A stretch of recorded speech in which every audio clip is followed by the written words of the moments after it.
Just in, Alden spotted sa isang big event. Kath din pa rin pala ang uuwian attending. Yan at marami pang items sa vlog na ito. Unahin ko itong pinost ni Kath or about kay Kath na yung sa ano nila.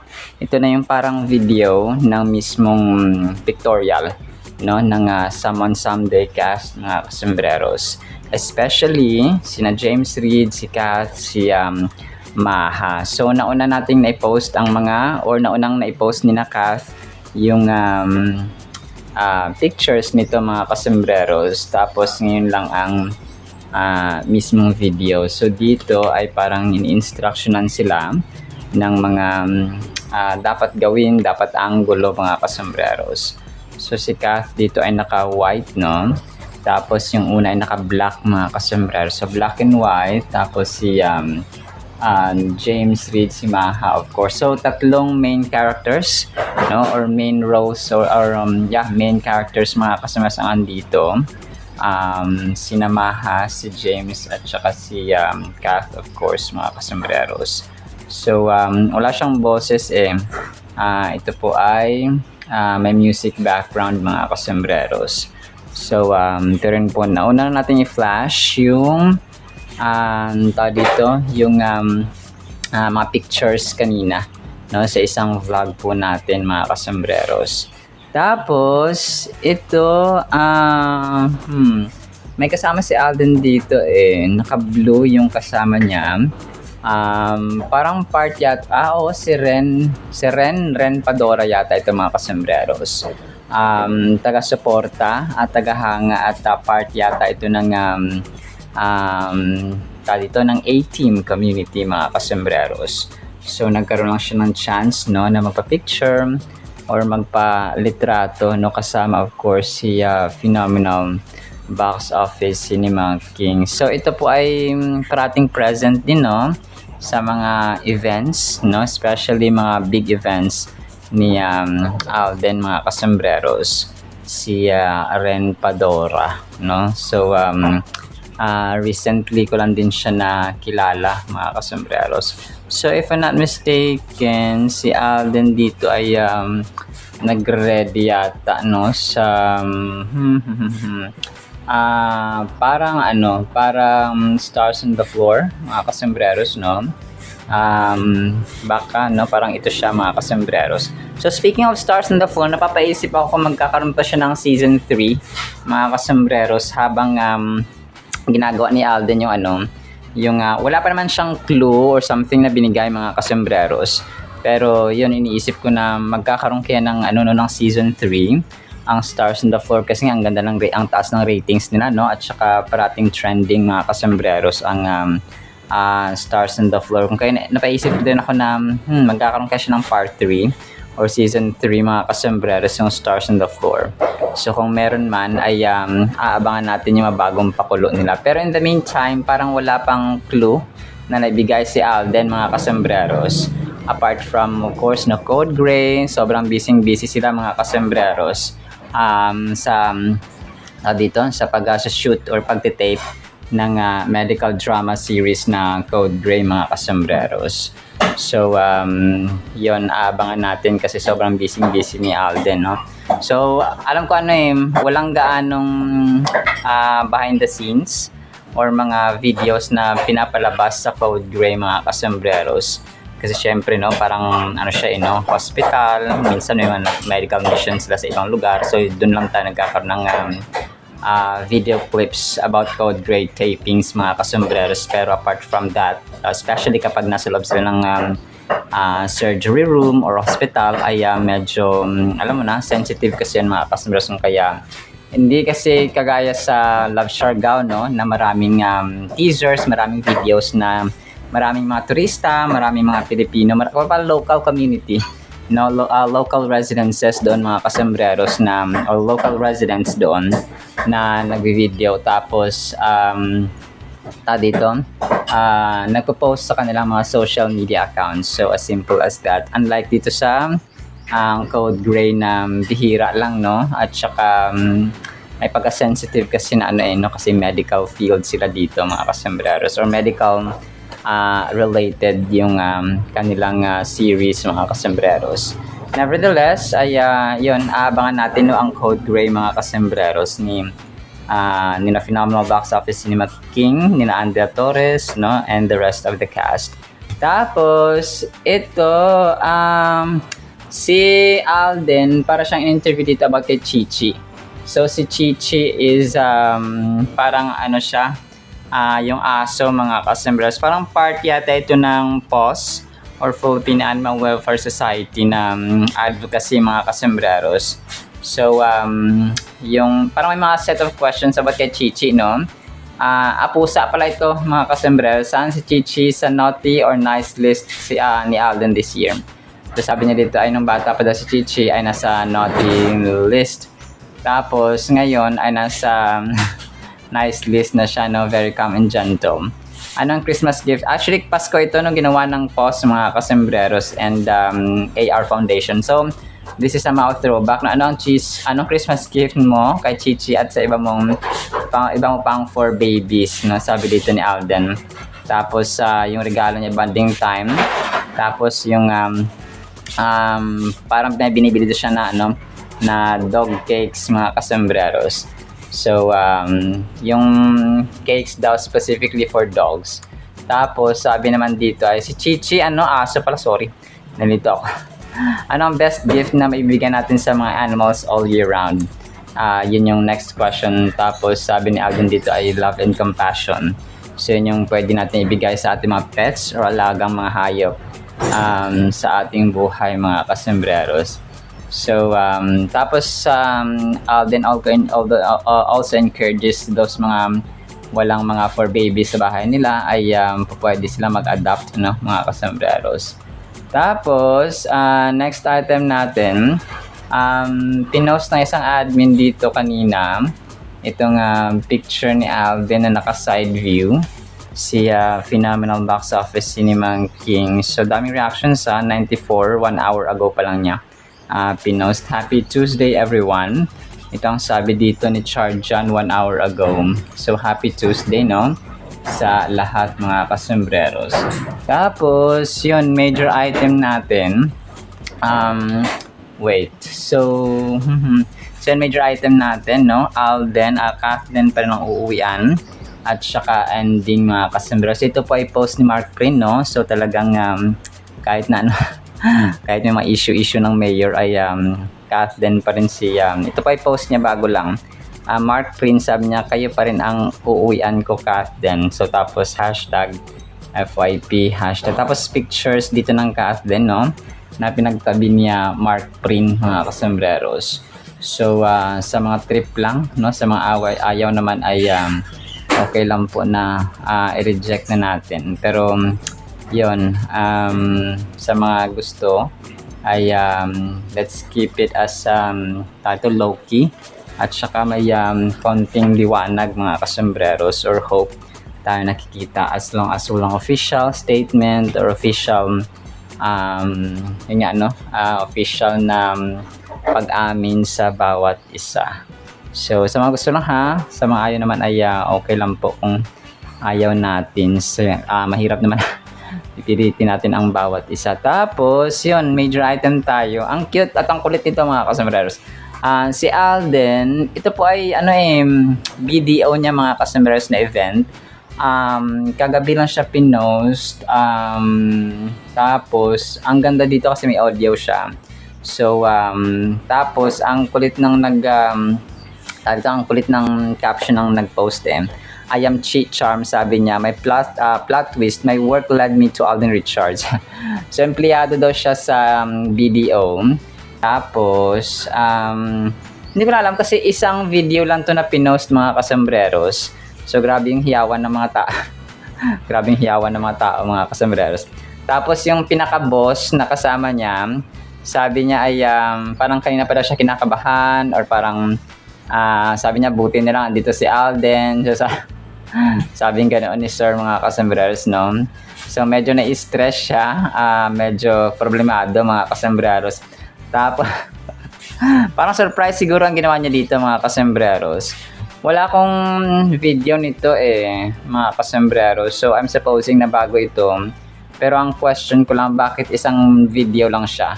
No, baka mag-post mamaya mga kasombreros ay baka susunod na araw ay or baka bukas or mamaya ay may makita akong supporting videos nitong event ni Alden. No, big event kasi video ito mga kasombreros. So, yon, tapos mamaya i-play ko ito para mapakinggan niyo po, no, mga kasembreros and mga ka-fanatics. So siya po ay pinagsalita dito na parang paano nagsimula yung kanya, no, medyo putol nga siya, mga kasembreros, kung paano siya nagsimula na magkaroon ng plan B, no, na kung saan ay may BDO plan siya mga kasembreros, or meron siyang kumuha siya ng plan or life insurance mga kasembreros sa BDO. So, ito yung parang tanong dito sa kanya mga kasombreros. So, yun po. Pero yun, confirm pa kung bago ito, no, sa mga next videos or vlogs po natin. Tapos, si Alden naman, may isang extra na parang naging part siya ng Love Siargao. Hindi siya artista, no? Parang local resident siya doon sa Siargao siguro. Tapos, sobrang tuwang-tuwa siya kay Alden. So, parang pinasiplatan niya lang si Alden mga kasombreros. Na kung saan ay nandito si Ciara Dole, dito sina Adrian Lindaya, of course sina Nadine Lustre, tapos ang caption niya dito ay side quested too hard and ended up as an extra in a series. So parang may cameo role siya dito mga customers, nandito sa Kylene Alcantara.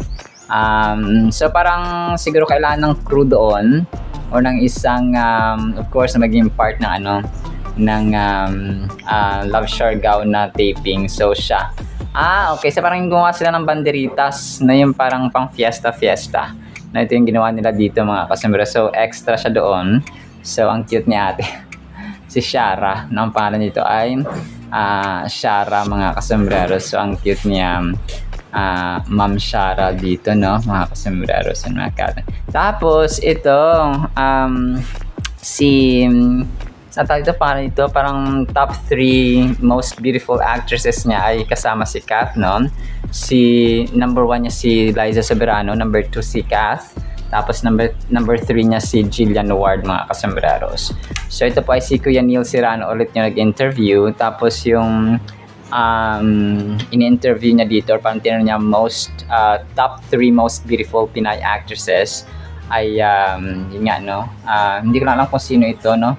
Nakalimutan yung pangalan niya, parang Kian, something like that, no? Kian mga kasombreros. Parang bagong siya, artista or talent ng GMA yata mga kasombreros, no? Interviewed by Kuya Neil Serrano. So mamaya ipi-play ko nito. So number 2 or part ng kanyang top 3 Pinay, most beautiful Pinay actresses ay si Kath mga kasombreros. So si Liza, si Kath, tapos si Jillian Ward naman mga kasombreros yung kanyang napili dito. Tapos second sa ating last item ay yung picture na ito, if I'm not mistaken, ay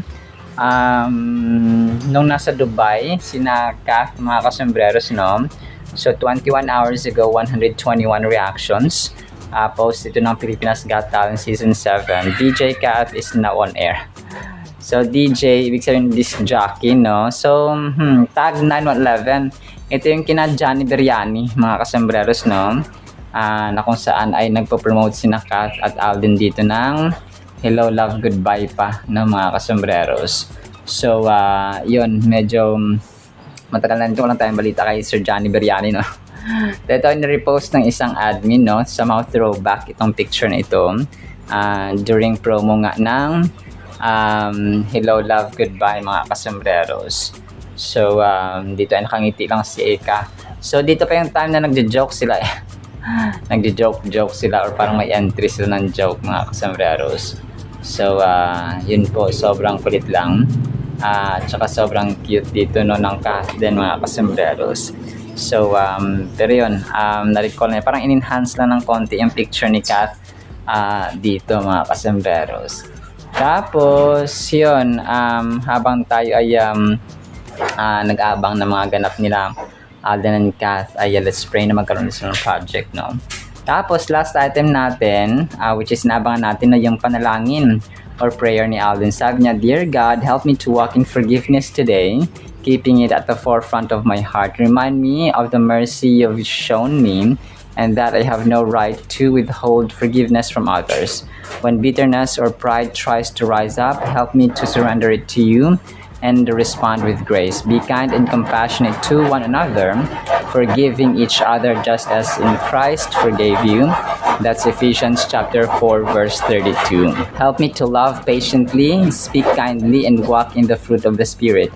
Love, joy, peace, patience, kindness, goodness, faithfulness, gentleness, and self-control. Let forgiveness, love flow freely from me as a reflection of your love.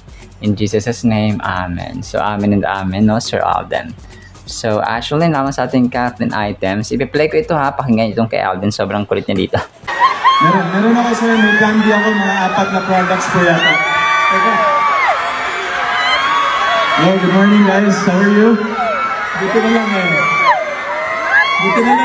na lang dumating ka eh.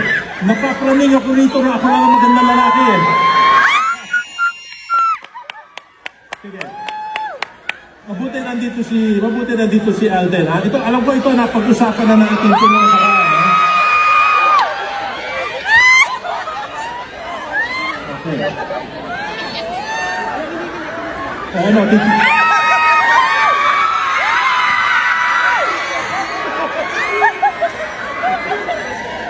parang nabigla yata sila, sir. Isang oras ako naghihirap dito, hindi kayo.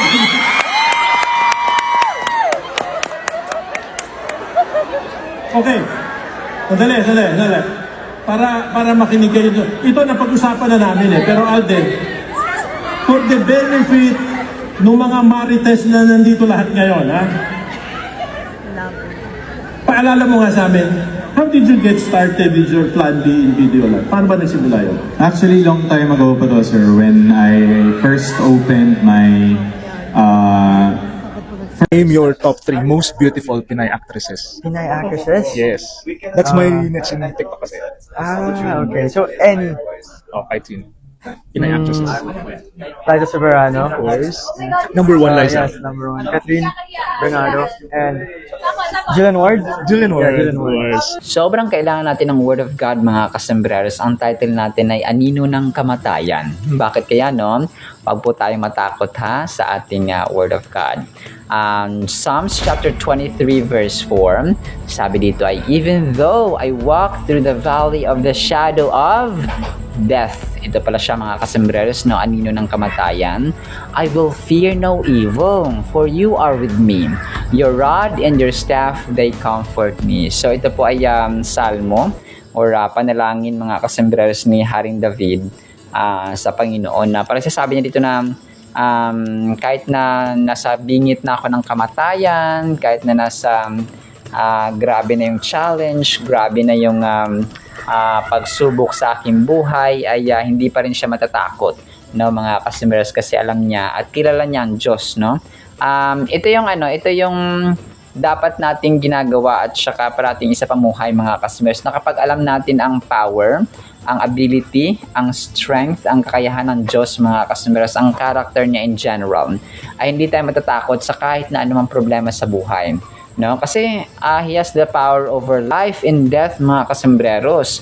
No, kahit anumang circumstance, kahit anumang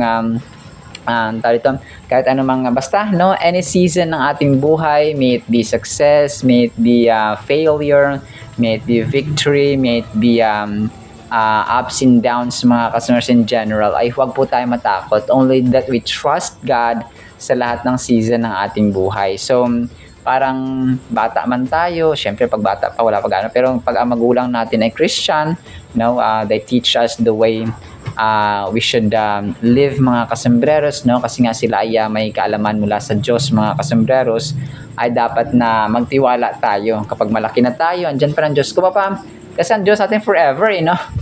Mamuhay, mabuhay man ng tao, mamamatay man ng tao, Diyos pa rin siya, mga kasembreros. So, ang Psalms na ito, napakaganda po actually ng buong chapter ng 23 ng Book of Psalms mga kasambreros. So kung ako po sa inyo ay basahin niyo po yung Psalms chapter 23 ng buo mga kasambreros. So mas lalo tayong magiging panatag no kapag nabasa natin ito mga kasambreros. So Psalms chapter 23 verse 4 provides us with a profound insight into the nature of God's presence during difficult times. This verse speaks to the comfort and security we find in our faith, especially when facing dark moments symbolized by the valley of the shadow of death. So grabe no. Ito yung isa sa paborito ko rin sa Book of Psalms mga kasambreros. Kasi gumagamit siya ng mga metaphorical descriptions, mga poetic na mga lingwahe or words mga kasambreros to express a feeling, to describe a situation, no, ganon siya mga kasambreros, and even Proverbs, no, and Ecclesiastes. Kasi realities ng buhay talaga, no, yung tinuturo mga kasambreros sa Ecclesiastes at saka sa Proverbs. Sa Book of Psalms naman yung emotions, yung feelings, pwedeng takot, pwedeng saya, pwedeng galit, pwedeng downhearted, pwedeng tagumpay, pwedeng sa lahat ng seasons ng ating buhay. So yun po ay sa Salmo mga kasambreros or awit ni Haring David, which is definitely napakagandang basahin. So kung ako po sa inyo talagang basahin niyo po yung libro na Salmo mga kasambreros sa Holy Bible. We might perceive this valley as a metaphorical place filled with fear, uncertainty, and even despair. But the scripture assures us that even in the midst of these challenging circumstances, we are not alone. So ganun siya, no? Kagaya ng mention natin kanina ay parang metaphorical place siya, metaphorical description na yung shadow of the valley of death, kasi di ba ang shadow of death mga kasambreros or anino ng kamatayan ay parang kumagapa na sa, di ba nakakatakot siya, no? Kasi kamatayan or shadow or basta no, anino ng kamatayan, so nakakatakot talaga siya mga kasambreros.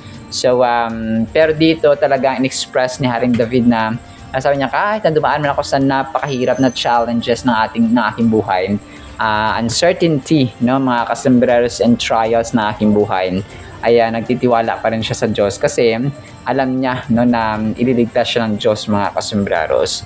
This verse serves as a powerful reminder that God walks alongside us through our struggles, offering reassurance. The phrase, "I will fear no evil," exemplifies the courage we can find in trusting God.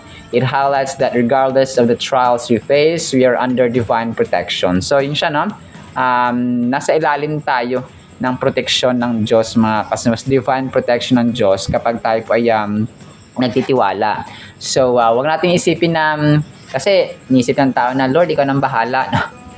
parating narinig natin yung Lord, ikaw nang bahala, ikaw nang bahala. Paano pala yung kapag mali pala yung ginagawa mo at saka hindi pleasing sa harapan ng Diyos? Sasabihin mo pa rin ikaw nang bahala, no?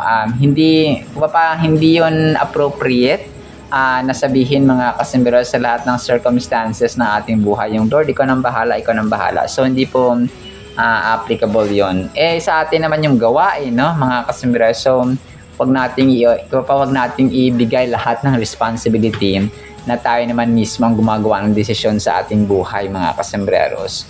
So may mga times sasabihin mo lang yung ginawa mo na yung part mo, ginawa mo na yung dapat gawin, tapos which is tama na gagawin para sa Panginoon or ang tama naman na ginagawa natin or trabaho.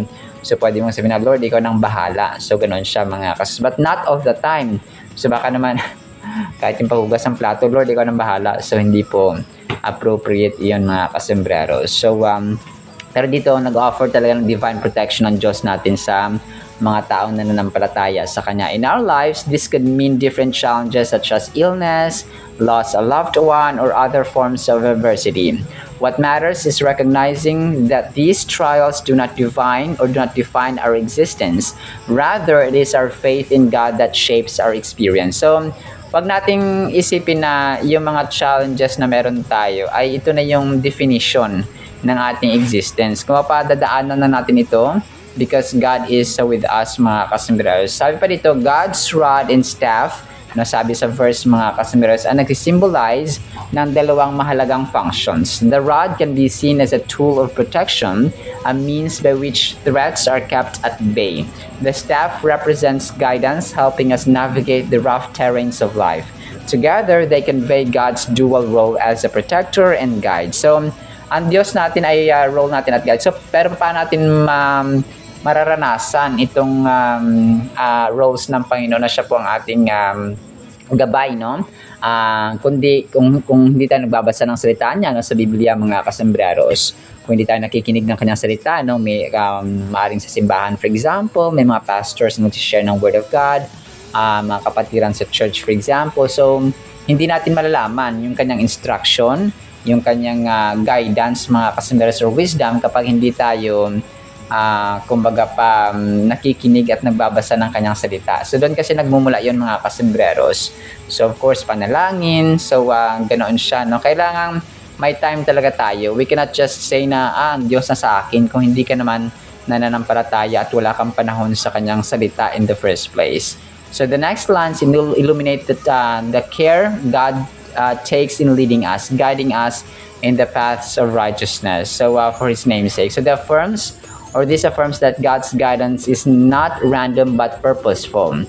So when we find ourselves in the valley of the shadow of death, we are reminding that it is not an accident but part of our journey that fosters growth in trust. So yung ating trials na ito, no, kapag tayo po ay nasa bingit ng bad circumstances or trials, mga kasembreros, reminder po ito na mas lalo tayong kumapit sa Diyos, mas lalo tayong lumapit sa Kanya, mas lalo tayong manalig sa Kanya, mas lalo tayong magtiwala sa Kanya, mga kasembreros.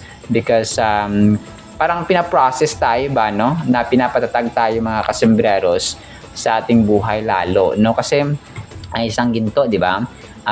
Pinapadaan siya sa apoy para masubukan kung legit or totoo siyang ginto, mga kasembreros. So, ganun din po ang ating pananampalataya. Minsan, kailangan padaanin sa mga trials, sa mga bad circumstances para mapatunayan kung tayo ba ay talagang nananalig or may pananampalataya sa Diyos, mga kasembreros. So sometimes, kailangan daanan natin itong anino ng kamatayan, no? Shadow of death, mga kasembreros, para revalidate, mga kasembreros ba, ng ating na tayo po ay nananampalataya, no, at nananalig pa rin sa ating Diyos, mga kasembreros. So kasi di ba pag hayahay ang buhay, hindi mo parang kung walang ka challenge, hindi ka masyadong maglalaan ng panahon sa Diyos, hindi ka masyadong mananalangin, parang mababaw lang iyong panalangin, mga kasembreros. So mga ganung tipo, no, mga kasembreros. So sa final thoughts natin, Psalms chapter 23 verse 4 serves as a beautiful reminder of our shepherd's unwavering presence during times of trouble. Kasi shepherd natin ang Diyos, no? Kasi siya yung ating tagabantay, tagaprotekta. As we reflect on the meaning of this verse, we find solace in knowing that God is with us in every circumstance we face. We are encouraged to anchor ourselves in His love, care, and guidance, believing that every valley we pass through serves a purpose. So, ganun siya, no? Parati nating tatandaan, lahat po ay may purpose, mga kasembreros. Lahat po ng ating nangyari sa ating buhay. So, minsan nagkakasakit ka, baka siguro napapabayaan mo ang sarili mo, no? Kasi baka overtime ka ng overtime, trabaho ka ng trabaho, or yung mga kinakain natin, baka hindi appropriate, no? Baka hindi healthy, mga kasembreros. So, ginigising, kung mapapampagising ng Diyos, yung mga nangyayari sa atin, mga kasembreros. So, let's check ourselves. Let's check our lifestyle one more time, mga kasembreros. Alright, sila po sa ating Word of God, ha? No, apoy pagpalaan po tayo ng pag-ibig, pananampalataya, pag-asa, and mas malakas pananampalataya na kahit po tayo ay dumaan sa anino ng kamatayan ay hindi tayo matitinag sa ating pananampalataya sa Diyos. In the mighty, holy, sweet, magnificent name of the Lord Jesus Christ, we pray, with the communion of the Holy Spirit of the living God, and everyone said, Amen and Amen. See you sa next segment, mga kasembreros, and paalam po.